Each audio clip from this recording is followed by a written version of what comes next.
इसके बाद ही सारा सभागार क्या होता है, एकदम शांत हो जाता है, एकदम शांत, कोई कुछ कह ही नहीं रहा है। तब अचानक से जनक जी बोलते हैं और वो बहुत खुश होते हैं। और पूरे सभागार की खुशी का ठिकाना नहीं होता है कि उन्हें सीता के लिए एक सुंदर योगी वर मिल गया।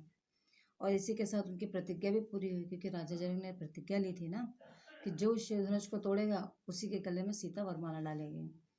तो सीता के लिए उनको एक अच्छा सा वर मिल गया। अब इसी के बाद वो क्या करते हैं, राजा दशरथ को संदेशा भिजवाते हैं कि मतलब आप बारात आने का निमंत्रण स्वीकार करें और आप लोग यहाँ इस शुभ संदेश को जल्दी से जल्दी उनको भेजा जाए।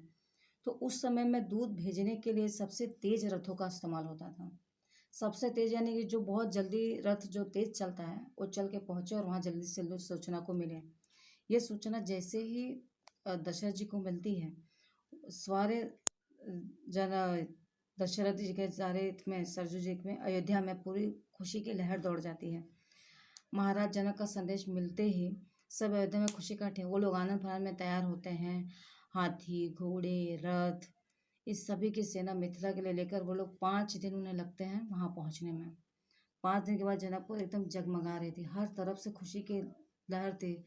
दरवाजों पर जो द्वार द्वार नहीं होता है जैसे महाराजों का, तो उस द्वार को एक सुंदर से फूलों की झड़ी से सजाया हुआ था। भव्य सुंदरता इतनी ज़्यादा थी कि उसे देखो तो देखते रह जाओ। और चारों तरफ से मंगल गीत गाने की आवाज़ें सुनाई दे रही थी।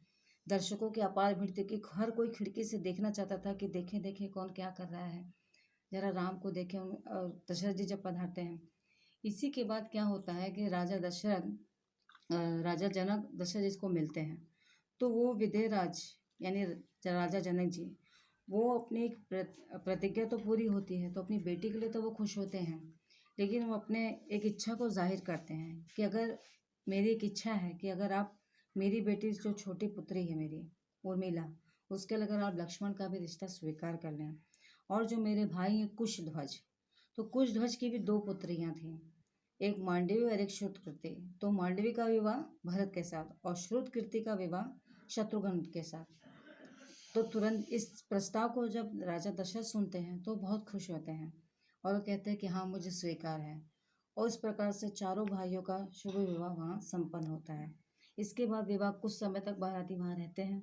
उसके बाद सभी बाराती अपने बहुओं को लेकर अयोध्या के लिए प्रस्थान करते हैं। अयोध्या में पुत्र वधुओं को देखने के लिए आरती उतारी जाती है, फूलों की वर्षा की जाती है, शंख ध्वनियाँ गलियों गलियों में गूंजने लगती हैं और आनंद का एक ऐसा उत्सव मनाया जा रहा होता है जैसे कि कौन सा बहुत बड़ा उत्सव आ गया है। इस उपरांत राजा दशरथ अपने खुशी खुशी अपने राजमहल में आते हैं और ये त्योहार बहुत समय तक चलता रहता है।